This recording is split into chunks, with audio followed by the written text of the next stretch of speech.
Je me souviens, le, le neurologue m'a dit ouais, dans le couloir, laisse-nous avec ta maman. Ça, je m'en souviens très bien. Et je suis sortie. Et alors,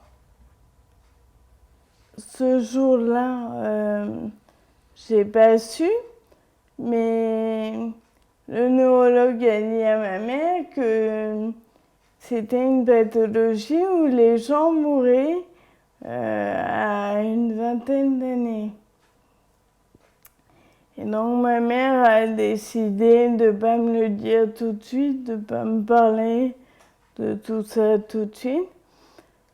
Et il s'est trouvé que vers l'âge, j'avais à peu près 15 ans, on a trouvé une molécule qui permettait non pas de guérir tout, puisque les symptômes moteurs, on a toujours rien, même aujourd'hui. Mais il y avait une hypertrophie cardiaque qui se développait. Et c'était la cause de la mortalité vers 20 ans dans l'ataxie de Friedreich dont je suis atteinte. Et cette hypertrophie a été bloquée grâce à ces molécules. Donc à l'heure actuelle, tout ce qui dépasse 20 ans, l'âge de 20 ans, c'est que du bonus pour moi, quoi.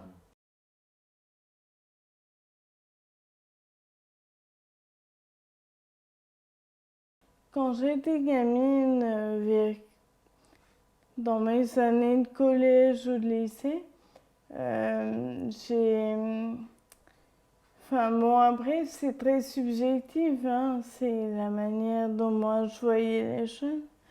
Mais je trouve que globalement, les gens manquaient de tolérance.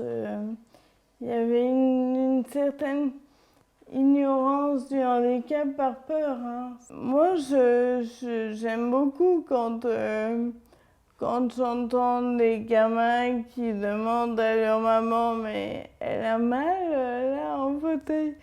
Et la maman qui explique.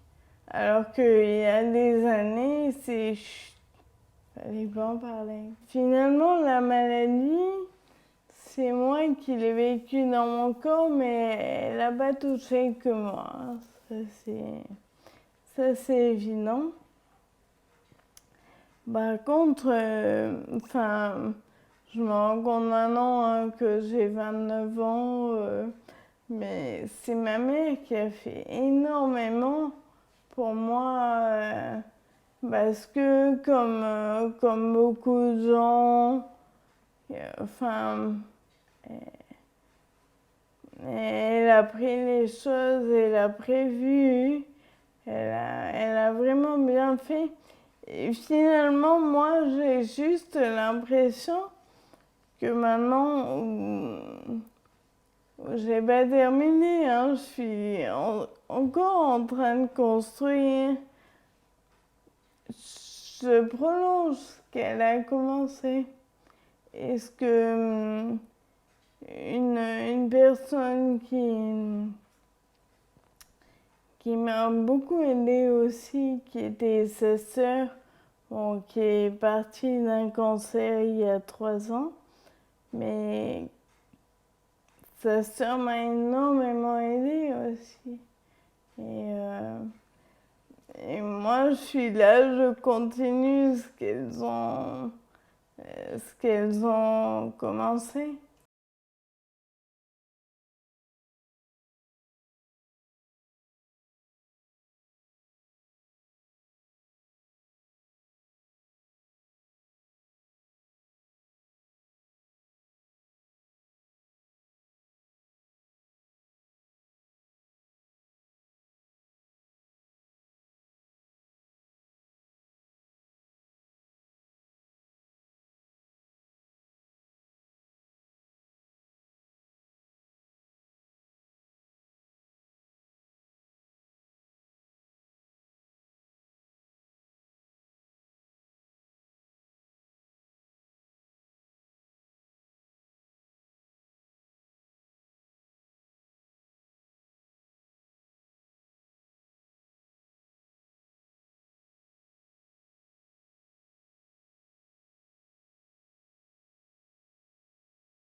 suis pas en train de me dire tous les jours je suis en train de créer. Donc voilà. Mais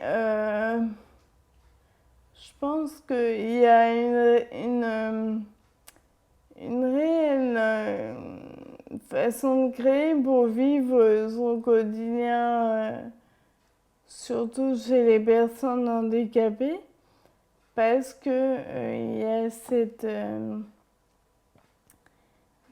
obligation de se frayer une voie, enfin trouver un chemin empruntable, alors que le chemin qu'on nous donne au départ ne l'est pas. Des fois, j'écris un paragraphe ou une page. Il faut que ce soit un texte un peu personnel.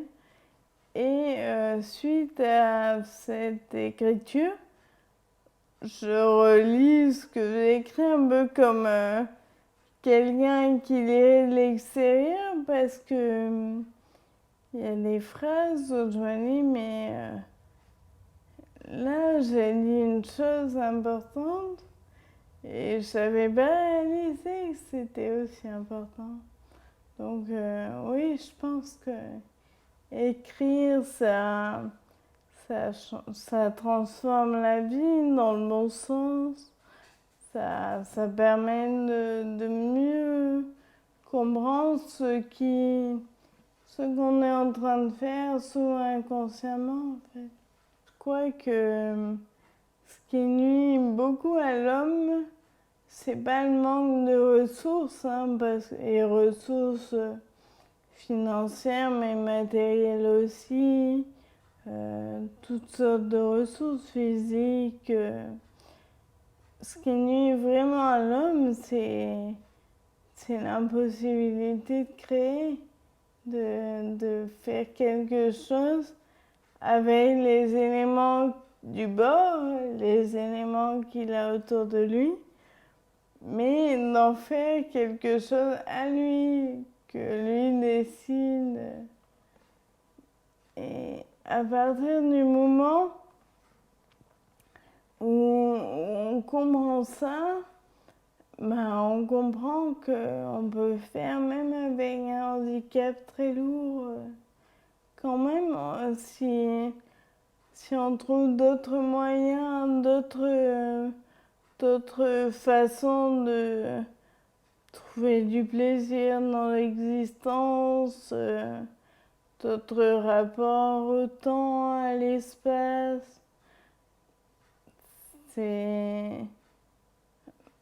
À partir de là, je vois pas pourquoi on pourrait pas être heureux.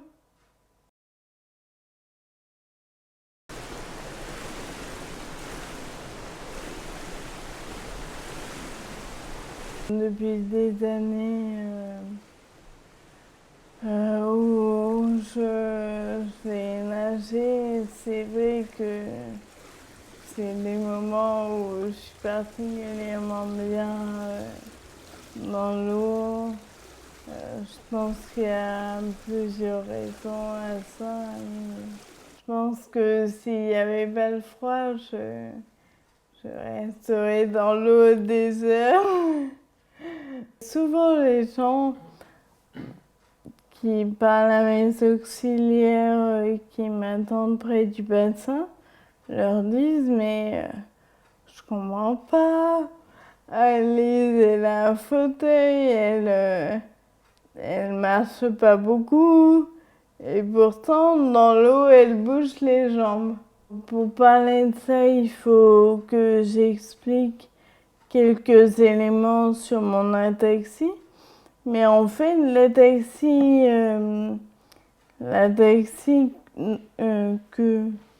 que j'exprime, à la base et par la suite, donc c'est un déficit moteur, mais à la base qui ne touche pas les muscles directement. Il y a beaucoup de gens qui confondent, c'est pas une myopathie, c'est vraiment une maladie neurodégénérative. C'est le système nerveux qui qui répond mal. Et plus particulièrement, c'est tout le registre de la proprioception qui se détériore au fur et à mesure dans la maladie. C'est-à-dire que mon corps, que j'arrive plus à avoir une conscience de mon corps dans l'espace. Au niveau sensibilité superficielle, donc cutanée, tout ça, j'ai aucun problème. Par contre, il y a des moments où si je suis assise sans voir mes pieds, je suis pas capable de vous dire ah non, ils sont tournés, ils sont. Donc ça, je le vois plus. Et en fait, du fait de ma maladie et de ça, il y a le corps n'arrive plus à se repérer dans l'espace gravitaire, c'est-à-dire que tout ce qui est équilibre, gestion des articulations, du tonus, des équilibres musculaires, tout ça ne se fait plus. Je n'ai pas de message particulier à faire passer aux chercheurs ou aux artistes. Peut-être juste dire ce qui me paraît important par rapport à la question du handicap ou d'autres notions, c'est d'arriver non pas à projeter l'autre avec du soi-même en quelque sorte, mais vraiment d'essayer de reprendre ses choix lui, ses priorités pour mieux comprendre ce dont il a besoin, ce qui peut accroître son bonheur, son bien-être, parce que souvent on a des idées fausses. Moi, je suis restée en admiration devant une amie qui a monté un projet avec des enfants aveugles au Mali. C'était la base de son travail. Et elle a voulu faire quelque chose pour eux en retour. Et là, c'est là que j'ai trouvé que c'était drôlement bien ce qu'elle faisait. Elle s'est posé la question de dire qu'est-ce que je peux faire pour vraiment leur apporter quelque chose pour eux, pas pour moi, pour eux. Et elle s'est dit, je vais essayer de leur créer un terrain pour que ces petits aveugles puissent jouer au sèche-foot. Alors, ça me paraît presque luxueux par rapport à des choses toutes belles qui sont déjà pas, ces enfants. Mais quand on y réfléchit 2 minutes, ça va leur apporter des choses tellement essentielles que, enfin, moi, chapeau, quoi.